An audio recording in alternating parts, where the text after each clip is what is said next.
Pemirsa, ratusan santri Pondok Pesantren Hidayatul Komariah, Kota Bengkulu dilarikan ke rumah sakit. Mereka mengalami gejala keracunan usai menyantap sarapan bersama.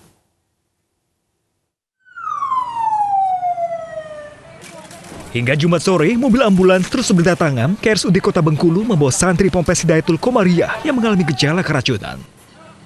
Total jumlah korban mencapai 122 santri. Hingga penanganan korban tersebar di sejumlah rumah sakit dan puskesmas di Bengkulu. Bahkan beberapa santri harus ditangani dengan alat bantu pernafasan. Makan telur dengan sambal. Makan telur sambal. Makan apa tadi, Dek? Telur sambal. Telur sambal. Telur, sambal, nasi gitu. Pas makan tadi berapa menit kita langsung muntah itu? Atau mual-mual itu? Jaman. Pihak RSUD Kota Bengkulu juga masih menunggu hasil pemeriksaan sampel makanan yang diduga menjadi penyebab keracunan untuk diperiksa kandungannya. Penanganannya itu kalau keracunan kan lihat gejala. Keracunan itu biasanya dia akan ada terjadi diare, muntah-muntah. Jadi yang jelas pasti akan kehilangan cairan. Jadi yang akan diatasi dulu itu pasti untuk mengatasi kehilangan cairannya. Terus nanti Kini, RSUD Kota Bengkulu merawat 47 orang santri. Sementara, kepolisian masih menyelidiki kasus keracunan ratusan santri tersebut. Dari Kota Bengkulu, Endro Dwirawan, iNews melaporkan.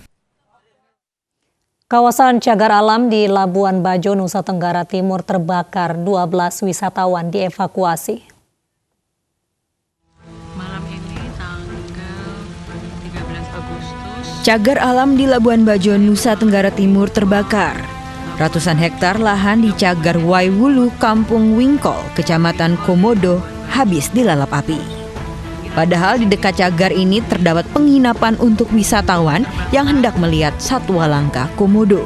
Sehingga mengancam villa-villa. Karena api terus meluas, 12 wisatawan diungsikan ke bibir pantai. Semakin besar.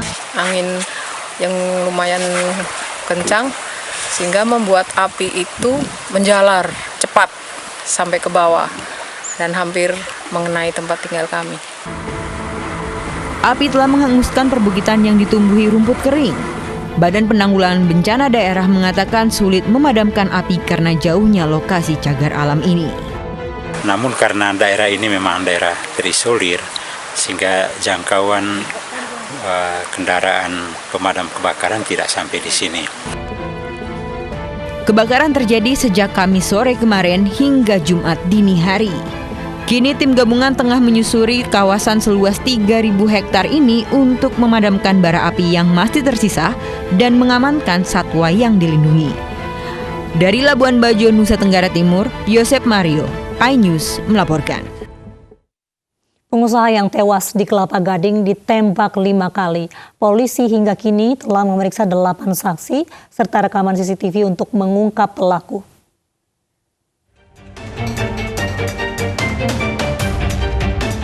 Polisi terus memburu pelaku penembakan seorang pengusaha di bidang pelayaran yang tewas di Ruko Royal Gading Square, Kelapa Gading, Jakarta Utara. Hingga Jumat siang, polisi telah menggali keterangan dari 8 orang saksi, diantaranya pihak keluarga, untuk mengetahui motif penembakan. Rekaman kamera pengawas di lokasi yang berhasil merekam peristiwa penembakan juga terus didalami oleh pihak kepolisian untuk mengungkap pelaku. Dari hasil visum korban ditemukan terdapat 5 luka tembakan yang menyebabkan korban meninggal di tempat. Visum di Rumah Sakit Kramat Jati, hasilnya kami temukan ternyata ada 5 tembakan. Ya. Juga pagi tadi sudah melakukan olah TKP, ditemukan lagi 1 selongsong, jadi 5 selongsong juga, 5 selongsong peluru. Jadi ada 5 kali tembakan. Yang 3 itu mengenai dada, ya. Ada 1 bahkan tembus dari belakang tembus ke depan. Dari rekaman kamera pengawas serta selongsong peluru ditemukan, polisi juga melakukan uji balistik untuk mengetahui jenis senjata yang digunakan pelaku untuk menembak korban. Tim Liputan iNews melaporkan. Badan Narkotika Nasional menggagalkan penyelundupan 47 bungkus sabu di kawasan gerbang tol Helvetia Medan, Sumatera Utara. Sabu disembunyikan dalam truk bermuatan buah kelapa.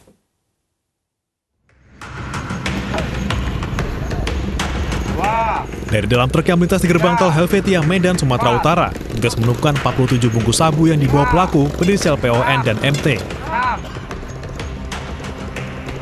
Dan saya tadi lihat karena BNN buka langsung di hadapan saya. Bahwa itu saya buka tanah. Sebelumnya, aparat BNN menerima informasi adanya pengiriman barang haram dari Biren Aceh menuju kota Medan. Namun saat digerebek, petugas hanya menemukan buah kelapa di dalam truk yang dibawa pelaku. Tak ingin terkecoh, aparat BNN membongkar isi truk dan menemukan sabu. Barang bukti dan kedua pelaku diamankan ke markas BNN Sumatera Utara untuk pemeriksaan lanjutan. Dari Medan, Sumatera Utara, Ahmad Ridwan Nasution, iNews melaporkan.